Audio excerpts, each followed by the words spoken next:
Because ఏది చేసినా ఏ పని చేసినా మనస్ఫూర్తిగా చేయటం, ఇష్టపడి చేయటం అనేది important.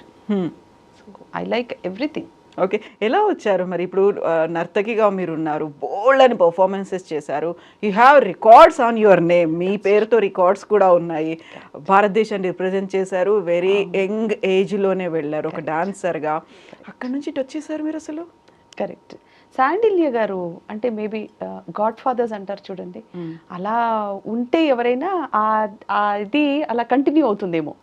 But very unfortunate at that point. Shandilya garu కాలం చేశారు. అప్పుడు ఆయన అన్నమాచార్య ట్రస్ట్ అని దానికి ఆయన హెడ్గా ఉండేవారు. సో ఆయన నన్ను నమ్మి తీసుకెళ్లారు జర్మనీకి. తీసుకెళ్ళడం కూడా ఒక త్యారే కాన్సెప్ట్లో ఒక పర్ఫార్మెన్స్ జరుగుతూ ఉంటే he was the chief guest. Okay. So చూసి చిన్నపిల్ల అప్పుడు చాలా చిన్నదాన్ని. I was just around 15 years. 15లో ఉన్నాను, చిన్నపిల్ల, ఇదేమో చాలా పెద్ద ప్రోగ్రాము, చేయగలుగుతుందా అని పక్కన వీళ్ళందరూ అన్నా కూడా, శోభానాయుడు కూడా ఒకప్పుడు చిన్నదే కదా, తర్వాతే కదా ఎదిగింది. సో ఈ అమ్మాయిలో ఆ టాలెంట్ ఉంది, షీ కెన్ డూ. అంటే వీ హ్యావ్ టు రిప్రజెంట్ ఇండియాది. It's a very big show.